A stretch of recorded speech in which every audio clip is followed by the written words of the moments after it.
Ghazali decode நண்பர்களுக்கு வணக்கம். நான் கசாலி. இன்னைக்கு ஜூன் 24, 2026. சரி, இப்போ வந்து நம்ம தொடர்ந்து ஈரான் பிரச்சனையை பேசிகிட்டே இருக்கோம். காரணம் அது நம்ம ரத்தத்தோட நம்ம உறவுகளோட கலந்த ஒரு விஷயமா இருக்கிறதுனால.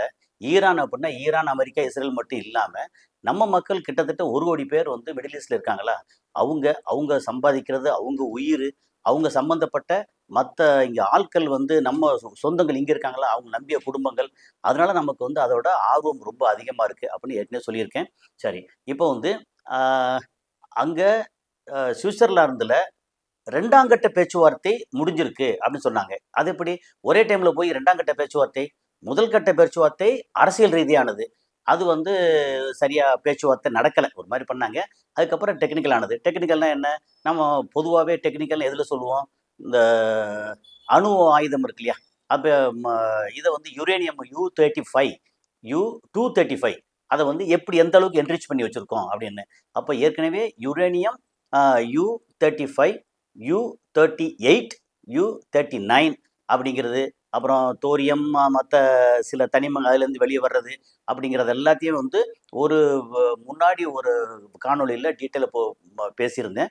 தேவைப்பட்டால் இன்னும் ஒரு முறை வந்து இன்னும் கொஞ்சம் விளக்கமாக கூட நான் பேச தயாராக இருக்கேன். காரணம், நமக்கு வந்து அணு ஆயுதம்னா என்ன அப்படின்னு சொல்லி தெரிஞ்சால் மட்டும்தான் அதோட வீரியம் வந்து நம்மளால் உணர முடியும் அப்படிங்கிறதான். சரி, ஓகே. இப்போ அந்த என்ரிச்மெண்ட் வந்து நம்ம புரிதலுக்காக ஓப்பனிங்கில் சின்னதாக ஒரு இதே சொல்லிடுறேனே. இப்போ வந்து U-235 அதுதான் வந்து நமக்கு அணு ஆயுதத்துக்கு பயன்படுத்தக்கூடிய ஒரு என்ன சொல்கிறது, ஐசோடோப் அப்படின்னு சொல்லுவோம். ஆனால் ஐசோடோப்புங்கிறது வந்து ஒரே ஒரு தனிமம், அதில் டிஃப்ரெண்ட் நியூட்ரான்ஸ் இருக்கும்போது அதோட வெயிட் வந்து டிஃபர் ஆகும் அப்படிங்கிறது ஐசோடோப்ஸ். அப்படின்னா இப்போ வந்து ஒரே ஒரு கிளாஸு இல்லை ஒரே ஒரு ஃபோனு, இந்த ஃபோனில் இதே மாடல் ஆனால் ஒரு சின்ன சின்ன வித்தியாசம் இருந்துச்சு அப்படின்னு சொல்லியாச்சுன்னா இது ஐசோடோப் 1, ஐசோடோப் 2, ஐசோடோப் 3, அந்த ஐசோடோப் மாதிரி சொல்கிறது ஒரு புரிதலுக்காக சொல்கிறது தான். அப்போது சாதாரண யுரேனியம் கிடைக்கக்கூடிய மண்ணில் வந்து அதோட அளவு எவ்வளோ இருக்குது அப்படின்னா 1% குறைவா, அதாவது 0.7% தான் யுரேனியம் U-235 அப்படி இருக்குது அப்படிங்கிறது பொதுவாக நமக்கு தெரிஞ்ச விஷயம். அதுக்கப்புறம் அதை வந்து நம்ம கரண்ட் எடுக்கிறதுக்காக, அதாவது அதை வந்து ரியாக்டரில் போட்டு அதுக்கப்புறம் அது தோரியமாக சம்திங் எதை வச்சு கண்ட்ரோல் பண்ணுவாங்க.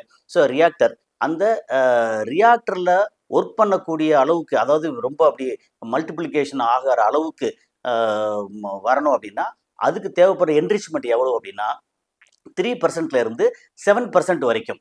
ஸோ 3 to 7, 3 to 8 அது அந்த அளவுக்கு அந்த ஓரில் U-235 இருந்தாலே நமக்கு தேவைப்படுற அளவுக்கு எனர்ஜி கிடைக்கும் கரண்ட்டு தயாரிக்கிறதுக்கு. அதுக்கப்புறம் அதில் வந்து என்ன D2O சொல்லி கனநீர் அப்படின்னு சொல்லுவாங்க. அந்த தண்ணி அதில் வந்து சூடாகி அதுக்கப்புறம் டர்பைன் சுற்றி நமக்கு கரண்ட் கிடைக்குது அப்படிங்கிற அளவுக்கு அது. சரி, அதை வந்து இன்னும் ஜாஸ்தி என்ரிச் பண்ணி U-235 அதை வந்து தனியாக பிரித்து எடுக்கணும். அதோட எது மிக்ஸ் ஆகிருக்கும்னா U-239 வந்து மிக்ஸ் ஆகிருக்கும். அதை வந்து தனியாக பிரித்து எடுக்கிறதுக்கான ப்ராசஸ் தான் செறிவூட்டல் என்ரிச்மெண்ட் அப்படிங்கிறது. அது வந்து எப்படின்னா நம்ம இந்த தயிரில் வந்து மத்து வச்சு கடைவோம் இல்லையா, அதே டெக்னாலஜி, அது கொஞ்சம் வேகமாக சுற்றுறது, அவ்வளோதான் அந்த டெக்னாலஜி. ஏன்னா இதை நம்ம புரிதலுக்காக இது வந்து டீட்டெயில் சொல்லிட்டு நான் கொஞ்சம் ஈஸின்னு சொல்லி நினைக்கிறேன். என்னென்னா நம்ம வந்து தயிர் வந்து இப்படியே கடையும் போது அதில் இந்த வெண்ணெய் இருக்கு இல்லையா, வெண்ணெய் வந்து பாலை விட அடர்த்தி குறைவு. அப்போது வெயிட் கம்மியாக இருக்கும், பாலில் வந்து அல்ல மோரில் வந்து மிதக்கும். அப்போது என்ன ஆகும்னா வெயிட்டாக உள்ளது எல்லாமே அவுட் சைடில் வந்து அப்படி பின்னாடி போயிடும். வெயிட் கம்மியாக இருக்கிறது வந்து அந்த மற்ற நோக்கி வந்து சுருங்கி வரும். அப்போது U-235 அப்படிங்கிறது வந்து வெயிட்டு கொஞ்சம் கம்மி. U-239 அப்படின்னா ஒரு 4 நியூட்ரான் வந்து அதில் கொஞ்சம் உள்ளுக்குள்ளே நியூக்ளியஸில் வந்து உள்ளுக்குள்ளே கொஞ்சம் அதிகம்னு அர்த்தம். அதெல்லாம் வெளிப்பக்கம் போயிடும். அப்போ இந்த மாதிரி வேகமாக சுற்றி அதை வந்து U-235 வந்து நம்ம கலெக்ட் பண்ணணும். அது எந்த அளவுக்கு பெர்சன்டேஜ் வருதோ அந்த அளவுக்கு தான் நமக்கு வந்து அதோட பியூரிட்டி கிடைக்கும். அந்த பியூரிட்டி இப்போது இது என்ன சொல்கிறது அப்படின்னா, இந்த சுற்றுற வேகம் இருக்கு இல்லையா, நார்மலாக வந்து நம்ம ரெவல்யூஷன் பெர் மினிட் அப்படின்னு சொல்லி வீட்டில் மோட்டார் இதெல்லாம் தண்ணி அரிக்கிற மோட்டார்லாம் 2400, ஒரு 4800, ஒரு கிட்டத்தட்ட ஒரு 5000 ரெவல்யூஷன் ஒரு சுற்று பெர் மினிட் அப்படி வரும். இது வந்து அப்படியே 10 மடங்கு வச்சுக்கோங்க, 50,000 ரெவல்யூஷன் பெர் மினிட் அப்படின்னு சொல்லிக்கலாம். ஸோ இந்த அளவுக்கு வந்து 50,000 ரெவல்யூஷன் அவ்வளோ வேகமாக சுற்றணும். அந்த மாதிரி சுற்றுறதுக்கு வந்து கரண்ட் வேறு வேணும். அப்போ அதோட எனர்ஜி லெவல், தேவைப்படுற எனர்ஜி லெவல், அதுக்கப்புறம் அதுக்கான செலவு வந்து ரொம்ப ரொம்ப அதிகம். அப்படி செலவு பண்ணி அவங்க வந்து பியூரிட்டி எவ்வளோ வச்சுருக்காங்கன்னா 60% U-235 செறிவூட்டப்பட்ட யுரேனியம் ஒரு 450 கிலோ வந்து வச்சுருக்காங்க. இப்போ நம்ம நேயர்களுக்கு புரிதலுக்கு கொஞ்சம் ஈஸியாக இருக்குன்னு நினைக்கிறேன். ஒரு 0.7% இருக்கக்கூடிய அந்த மண்ணு, வெறும் மண்ணு தான். மண்ணில் இருக்கக்கூடிய யுரேனியம், அதில் U-239 மிக்ஸ் ஆகிருக்கும், U-238 மிக்ஸ் ஆகிருக்கும். மற்ற எல்லாத்தையும் அப்படியே எல்லாத்தையும் கரைச்சி எல்லாத்தையும் எடுத்து அதை வந்து சென்ட்ரிஃபியூகல் ஃபோர்ஸ், அதில் அந்த பைப்பாக இருக்கும்ல, அதில் போட்டு U-235 வந்து அப்படியே தனித்து பிரித்து எடுக்கிறதுக்கு ப்ராசஸ் இருக்கு இல்லையா, அந்த ப்ராசஸ் தான் மெகா ப்ராசஸ். அந்த ப்ராசஸில் 60% வரைக்கும் அதை வந்து பண்ணி வச்சுருக்காங்க. நான் எப்படின்னா வந்து என்ன சொல்கிறாங்கன்னா, கிட்டத்தட்ட ஒரு 1000 கிலோ மண்ணில் வந்து ஒரு 1 கிராமோ 2 கிராமோ கிடைக்கும் அப்படின்றாங்க. அப்போது மலையாக எடுத்து போட்டால் தான் அதில் வந்து உதாரணத்துக்கு வந்து ஒரு லாரி லோடு, ஒரு 10 டன்னு உள்ள ஒரு லாரி லோடு வந்துச்சுன்னா அதில் மேபி ஒரு 5 கிராம் கிடைக்கலாம், 3 கிராம் 4 கிராம் 5 கிராம், அந்த அளவுக்கு தான் யுரேனியம் அவைலபிள் அப்படிங்கிறது தான். அதை வந்து பிரித்து எடுக்கிறதுக்கான ப்ராசஸ் வந்து ரொம்ப பெரிய ப்ராசஸ். அதெல்லாம் பண்ணிட்டு 450 கிலோ வச்சுருக்காங்க. 450 கிலோ எத்தனை, ஒரு 10 11 இல்லை 12 அணுகுண்டு தயாரிக்கிறதுக்கு தேவையான யுரேனியம் கிடைக்குது அப்படிங்கிறது தான் இதோட முக்கியமான விஷயம். சரி, இப்போ அந்த அதை வந்து எப்படின்னா நிறுத்தணும் அப்படின்னு சொன்னாங்க. எதுவுமே நடக்கலை அப்படிங்கிறது தான் இதோட முக்கியமான விஷயம். அதுக்கப்புறம் ஹர்மோஸ் வந்து நாங்கள் வந்து கண்ட்ரோல் பண்ணுவோன்றாங்க. சரி, மினிமமாக கண்ட்ரோல் பண்ணிங்க, அதை மெயின்டெனன்ஸ் மட்டும் பண்ணிங்க, மற்றெல்லாம் திறந்து விடுங்கன்னு சொல்லி என்னென்னவோ பண்ணி பார்த்தாங்க. அங்கே இருந்து பேச்சுவார்த்தையை ஃபர்ஸ்ட் லைன் பேச்சுவார்த்தை முடிஞ்சு 2வது லைன் பேச்சுவார்த்தையை, டெக்னிக்கல் பேச்சுவார்த்தையை நான் இப்போ சொன்னேன் இல்லையா, இந்த யுரேனியம் சம்மந்தப்பட்டு அதுக்கும் வந்து தீர்வு எதுவும் வரலை. ஆனால் என்னன்னா, ஓகே, ஒரு பக்கம் மீடியேட்டர்ஸ் என்ன சொல்கிறாங்க, வெற்றி, பேச்சுவார்த்தை வெற்றின்றாங்க. ஈரான் என்ன சொல்கிறாங்க, நாங்கள் போன பேச்சுவார்த்தையெல்லாம் அதெல்லாம் பெருசாக திருப்தியாக இல்லை அப்படின்னு வந்திருக்காங்க. எங்களுக்கு வந்து ஃப்ரோசன் அக்கௌண்ட்டு ஒரு 2.5 லட்சம் கோடி எங்கள் பணம் வந்து கிடக்கு, அதை வந்து எங்களுக்கு முதல்ல ரிலீஸ் பண்ணுங்க அப்படின்னா ஓகே சொல்லிட்டாங்க அப்படின்ற மாதிரி நிறைய சொல்லிட்டு இருக்காங்க. இந்த நேரத்தில் முக்கியமாக இஸ்ரேலோட அட்டாக், இதில் லெபனானில் அடிக்கிறாங்க இல்லையா, அது குறையவே இல்லை. அந்த குறையலைங்கிறதுல தான் வந்து ஈரான் வந்து எனி டைம் வந்து திருப்பி அங்கே இஸ்ரேல் அடிக்க போகிறாங்களோ அப்படின்ற பயத்தோடு இருக்காங்க. இஸ்ரேலை திருப்பி அடித்தாங்கன்னா அமெரிக்கா வரும், திரும்ப வந்து இந்த சண்டை வந்து நிற்கவே நிற்காது அப்படிங்கிற மாதிரி ஒரு என்ன சொல்கிறது, ரொம்ப ஒரு விரும்பத்தகாத நிகழ்ச்சி வருமோ அப்படின்னு தோணுது. இந்த விரும்பத்தகாத நிகழ்ச்சிக்கு மூல காரணமாக இருக்கிறது நெத்தன்யாகு தான். இதில் நெத்தன்யாகு பற்றியும் ஒரு செய்தி இருக்குது. சரி, இப்போ வந்து ரொம்ப முக்கியமாக என்ன சொல்கிறாங்கன்னா, அந்த டிஆர்டி வேர்ல்டு அப்படின்னு சொல்லி ஒரு செய்தி ஊடகம் வந்து என்ன சொல்கிறாங்க, இதில் குழந்தைகள் வந்து இப்போ காசால குழந்தைகள் இதெல்லாம் கொஞ்சம் ஒரு மாதிரி இருக்காங்க, அதை சுற்றியே ஃபென்ஸ் போட்டு நகர விடாமல் சாப்பிட விடாமல் ரொம்ப பாடாப்படுத்துகிறாங்க. அது எப்படின்னா, imagine being a child in a place surrounded on all sides by and occupying power. சுற்றியே வந்து அங்கே ஃபென்ஸு போட்டிருக்காங்க. இஸ்ரேலோட ஐடிஎஃப் அந்த ஆட்கள் செட்டிலர்ஸு அவங்க கையில் துப்பாக்கி இதெல்லாம் வச்சுருந்தா அந்த குழந்தைகள் என்ன செய்யும், எந்த பக்கம் எப்போ நம்ம சாவோமோ, சாப்பாடு இல்லாமல் அடித்து கொன்றுவாங்களோ அப்படின்னு பயத்தோடே வாழ்றது இருக்குல்ல, அது எவ்வளோ பெரிய பாவமான ஒரு செய்தி. அதுக்கப்புறம் in Umm al Khair Palestinian children have been blocked from reaching their school after illegal Israeli settlers. அவங்க வந்து அங்கேருந்து ஒரு டென்ட்டில் இருந்துக்கிட்டு ஸ்கூலுக்கு போகணும், போகிற வழியில் வந்து அங்கே குறுக்க தடுத்துக்கிட்டு போகாத, போனால் அடிப்பேன் அப்படின்னு நிற்கிறாங்க. இங்கே ஸ்கூலில் படிக்க விட மாட்டாங்க, உயிரோடு இருக்க விட மாட்டாங்க, சாப்பிட விட மாட்டாங்க. இவ்வளோ வந்து கேடுகட்டு கேவலமாக வந்து உலகத்தின் கிரிமினல்ஸ் அப்படி நடந்துக்கிட்டு இருக்காங்க அப்படிங்கிறது தான். இது வந்து barbed wire fences along their route. Just meters away, the village's only grass football pitch, one of the few remaining spaces for play and relief, now faces an Israeli demolition order. அதை வந்து அந்த ஸ்கூலோ இது மற்ற இடத்தையோ இவங்க விளையாடுற அந்த இடத்தையோ demolish பண்ண சொல்லி இஸ்ரேல் வந்து ஆர்டர் பண்ணியிருக்கு அப்படிங்கிறதான். About 80% of Gaza's population is living in extremely poor conditions across nearly 1600 displacement site. என்னென்னா, நல்லா வந்து ஃப்ளாட்டில் அங்கே ஒரு 10 மாடி 15 மாடி 20 மாடி ஃப்ளாட்டில் வந்து அப்பார்ட்மெண்ட்டில் ஃப்ளாட்டில் ரொம்ப அழகாக ஜம்முன்னு வாழ்ந்த ஆட்கள்லாம் இப்போ டென்ட்டில் வந்து ரொம்ப பரிதாபமான நிலையில் வாழ்ந்துங்க. எவ்வளோ பேர் அப்படின்னா 80% காசாஸ் பாப்புலேஷன். காசா பாப்புலேஷன் கிட்டத்தட்ட 24 லட்சம் இருந்தாங்க, அதில் வந்து 6 லட்சத்தை காணும். ஓகே. அதில் 75,000 80,000 பேர் வந்து கொண்டுட்டாங்க, 2,00,000 பேர் வந்து அடிபட்டு இது பட்டு இருக்காங்கன்னு சொன்னால் ஒரு 2,500 3,00,000 பேர் போயிட்டாங்க அப்படின்னா இன்னும் 3,00,000 பேர் எங்கே காணும்? 18,00,000 பேர் இருக்கான்றாங்க. அதில் 80% அப்படின்னு சொல்லியாச்சுன்னா கிட்டத்தட்ட 15,00,000 பேர் வந்து எங்கே வாழ்கிறாங்கன்னா டென்ட் கட்டி அங்கங்கே வந்து ரொம்ப மோசமான சூழலில் வாழ்கிறாங்க. அது 1600 இடங்கள்ல அந்த மாதிரி வாழ்ந்துட்டு இருக்காங்க. Extremely poor condition across nearly 1600 displacement sites with acute shortage of water, shelter and basic services the UN says. இது வந்து வேற யாரும் சொல்லலை, யுனைடெட் நேஷன் சொன்னது. அப்படின்னா இந்த 80% வந்து இவ்வளோ மோசமான கண்டிஷனில் தண்ணி இல்லாமல் சாப்பாடு இல்லாமல் என்ன பண்ண தெரியாமல் வாழ்ந்துட்டு இருக்காங்க அப்படின்னு சொல்லி சொல்கிறாங்க.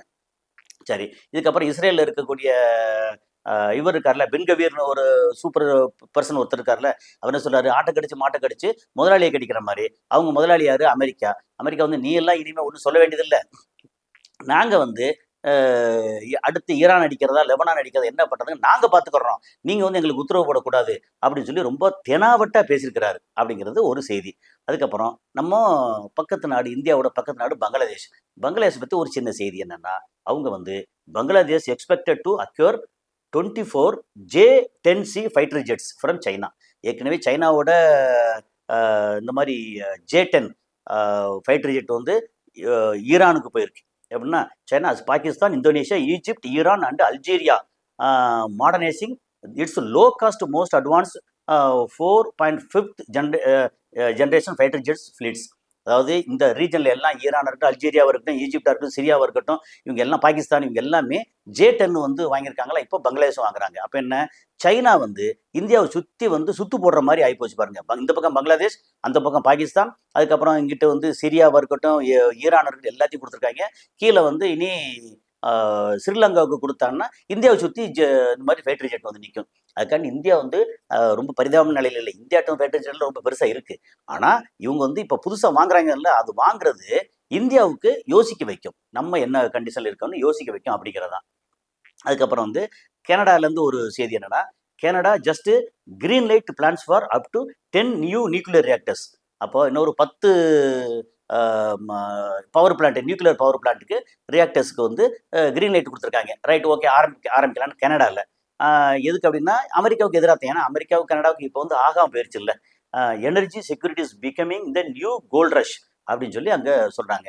சரி, இதோட இப்போ ஒரு பக்கம் இப்போ கனடா, இந்த பக்கம் ரஷ்யா எடுத்தீங்கன்னா இப்போ புட்டின் அவர் வந்து ஒரு வல்லமை வாய்ந்த, அப்படி சூப்பராக அப்படி பயங்கரமாக அப்படி நடந்து போனால் பயங்கரமாக இது வந்து ரஷ்புத்தின் பாட்டெல்லாம் போட்டு பயங்கரமாக போடுவாங்கல்ல, அப்படிலாம் இல்லாமல் சோகமாக அவரோட நிலைமை வந்து கொஞ்சம் கொஞ்சமாக பரிதாபத்துக்குரிய நிலைமை ஆகிட்டு இருக்குன்னு ஒரு செய்தி வருது. இந்த செய்தி எந்த அளவுக்கு உண்மைன்னு தெரியல, ஆனால் கொஞ்சம் உண்மை இருக்கவும் வாய்ப்பு இருக்குது. ஏன்னா ரஷ்யா வாங்கிட்டு இருக்க அடி அப்பேற்பட்ட அடி. எப்படின்னா பிரேக்கிங் நியூஸ் வந்து Putin is about to lose power in Russia. என்ன 97% வந்து ஓட்டு போட்டாங்க அப்படின்னு சொல்லி அடுத்தடுத்து பவருக்கு வந்துட்டு இருக்காருல்ல, இப்போ அவர் வந்து பவர் வந்து லூஸ் பண்ணுறாரு.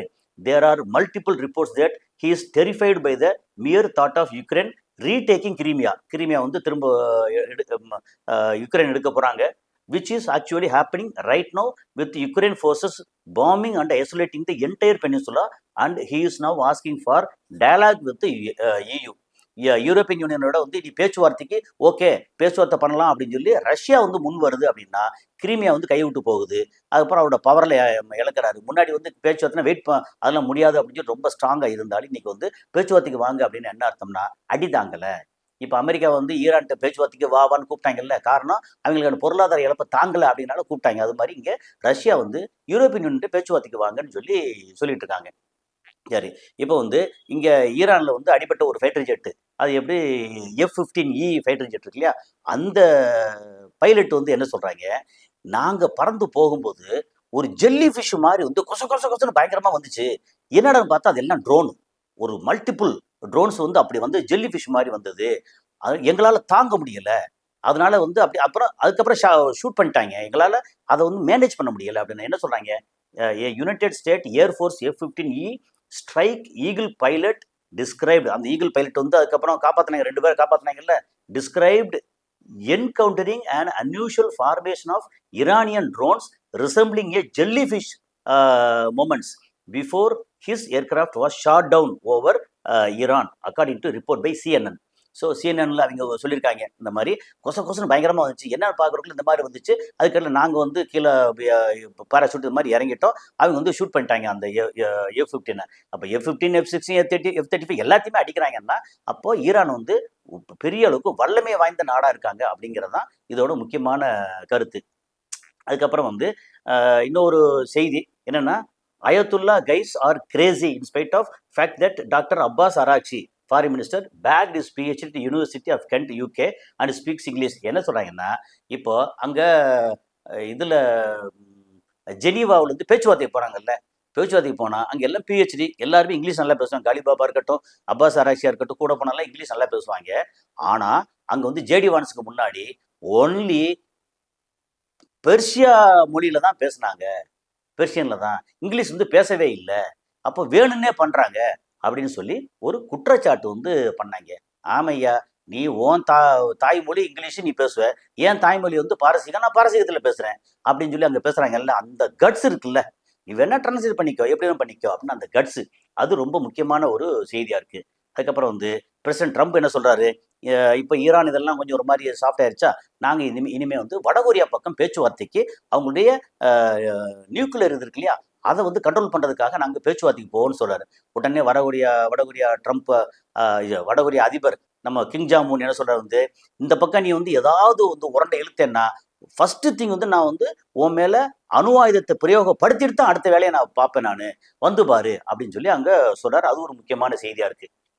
அது போக இப்போ வந்து உலக இஸ்லாமியர்களுக்கு முஸ்லிம்களுக்கு ஒரு அதிர்ச்சியான செய்தி என்னன்னா, இப்போ எப்படி வந்து மெக்கா மெதினா சவுதி அரேபியாவில் இருக்கக்கூடிய புனித தலங்களோ அது மாதிரி அங்க பாலஸ்தீன்ல ஜெருசலத்தில் இருக்கக்கூடிய அல் அக்ஸா மசூதி வந்து ரொம்ப ரொம்ப முக்கியமான ஒரு புனித தலம். ஓகே, ஆனா அந்த புனித தலத்தை டேமேஜ் பண்ணிட்டா என்ன ஆகும், அஜிஜோ போச்சே அப்படின்னு வரும்ல.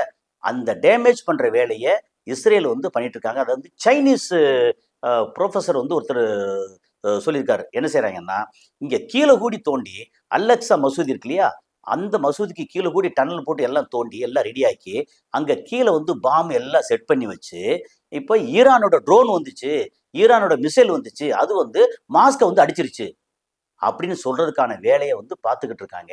இப்படித்தான் வந்து ரெட்ட கோபுரத்துல வந்து அங்கங்க எல்லாம் கீழே வரைக்கும் பாம்பு வச்சுட்டு இந்த மாதிரி ஃப்ளைட் வந்து ஒசாமா பின் லாடன் வச்சு மோதினாங்க அப்படின்னு சொல்லி ஒரு மாதிரி வந்து திசை திருப்பி விட்டாங்கல்ல, அதே மாதிரி வேலை இங்க பாக்குறாங்க அப்படின்னு Chinese professor says Israel is secretly excavating under the Al Aqsa mosque to conduct a controlled demolition. அந்த வார்த்தையை ரொம்ப கவனிக்கணும். They plan to blame it on an Iranian missile to ignite a massive Islamic holy war. அவ்வளோதான். இங்கே இப்படி அடிச்சாச்சுன்னா உடனே வந்து அவங்க அல்லக்ஸால வந்து அவங்களுடைய வால் அடிப்பாங்க. அதுக்கப்புறம் பக்கத்தில் இருக்கக்கூடிய கிறிஸ்துவ முக்கியத்துவமான ஒரு புனித தலமுக்கு அதையும் அடிப்பாங்க. அப்போ வந்து திரும்ப வந்து மத சண்டையை ஆரம்பிச்சிடுறது அப்படின்ற இடத்துல எல்லாத்தையும் ஒன்னொன்னா செஞ்சு பார்த்தீங்க. எப்சின் ஃபைல் வரைக்கும் ஒன்றும் நடக்கலை. இப்போ வந்து அங்கே இருக்கிற அல்லஸ்கா மசூதி வந்து பாம்பு வச்சு தகர்த்துட்டோம்னா உடனே முஸ்லீம் பூரா கோவப்படுவாங்க, கோவப்பட்டு வந்து அடிக்க வருவாங்க, நாங்கள் அடிப்போம், கிறிஸ்தவர்கள் வந்து இஸ்லாமுக்கு எதிராக வருவாங்க அப்படின்னு பெரிய பிளான் போட்டு வந்துட்டு இருக்காங்க அப்படின்னு அவர் அந்த சைனாவோட ஒரு ப்ரொஃபஸர் வந்து ரொம்ப சொல்றாரு. சரி, இஸ்ரேல் டார்கெட்டட் காசா சில்ட்ரன் ரிசல்ட்டிங் இன் ஜீனோசைட், யுனைடெட் நேஷன் சைஸ், வேற வழியே இல்லை. அப்புறம் இஸ்லாமிக் டெரரிசம், ரொம்ப முக்கியமான ஒரு கருத்து. அது என்ன அப்படின்னா, இந்த வார்த்தை இஸ்லாமிய தீவிரவாதிகள் அப்படின்னு நம்ம ஊர்ல சொல்லுவாங்க. அப்புறம் முஸ்லீம் டெரரிஸ்ட், இஸ்லாமிக் டெரரிசம் அப்படின்ற வார்த்தையை முதலில் அதை வெளி உலகத்துக்கு கொண்டு வந்து அறிமுகப்படுத்தினது யாரு அப்படின்னா, the same world criminal, number 1 criminal யாரு, நெத்தன்யாகு, பெஞ்சமின் நெத்தன்யாகு. 1984 அப்போ DC கான்ஃபரன்ஸ்ல வந்து அந்த அப்பத்தான் முதல்ல வந்து திருவாய் மலர்ந்திருக்கார். எப்படின்னா, Islamic terrorism idea was invented by Netanyahu in 1984 அப்படின்னு சொல்லி ரொம்ப முக்கியமா ஒருத்தர் வந்து சொல்றாரு. அப்புறம் சீசா மக்கானி, டேவிட் மில்லர், மயோமி ஹியூ குயோட்டா, நிஷினி அவர்லாம் இது வந்து ரொம்ப டீட்டெயில்டாக வந்து சொல்லியிருக்கிறார். ஓகே, ஸோ இது என்ன அப்படின்னா, இங்கே இஸ்ரேல் வந்து ஏதாவது வழியில் இங்கே வந்து பிரச்சனை பண்ணிகிட்டே இருக்கணும். ஒன்று ஆயுதத்தை வச்சு அடிக்கணும், இல்லை எப்சின் ஃபைல் மாதிரி வந்து அங்கே பெரிய தலைகளை வந்து பொம்பளை புள்ளியை கூப்பிட்டு விட்டு வீடியோ எடுத்து இப்போ தப்பாக போர்ட்ரேட் பண்ணி அவங்கள வந்து மடங்க வைக்கணும். அதுவும் வரல அப்படின்னா புனித தளத்தில் வந்து ஏதாவது குண்டு கண்டை போட்டு விட்டு பண்ணணும். அப்படி என்னென்னவோ பண்ணி பார்க்குறாங்க. கடைசியில் வந்து ஐயோன்னு போவாங்க அப்படிங்கிறது தான் நம்ம உலக வரலாறு. இது வந்து உலகம் வந்து எத்தனையோ பேரை பார்த்துருச்சு. அதாவது ஹிட்லரும் சோழனையும் பார்த்துருச்சு, இப்போ நெதன்யாவும் பார்த்துட்டு இருக்கு, ட்ரம்ப்பையும் பார்த்துக்கிட்டு எல்லாத்தையும் பார்த்துக்கிட்டு இருக்கு. அதனால இதுல வந்து யாருமே தப்பிக்க முடியாது. இஸ்ரேல் வந்து யூதர்கள் வந்து ஐயோன்னு போயிட்டு திரும்ப இன்னும் 2000 வருஷத்துக்கு வந்து நாடு இல்லாம வீடு இல்லாம வந்து அலைய போறாங்க அப்படிங்கிறது தான் வரலாறு சொல்லும் பாடம். சரி, அடுத்து என்ன நடக்குதுன்னு பார்ப்போம். அடுத்த செய்தியில் சந்திப்போம். நன்றி.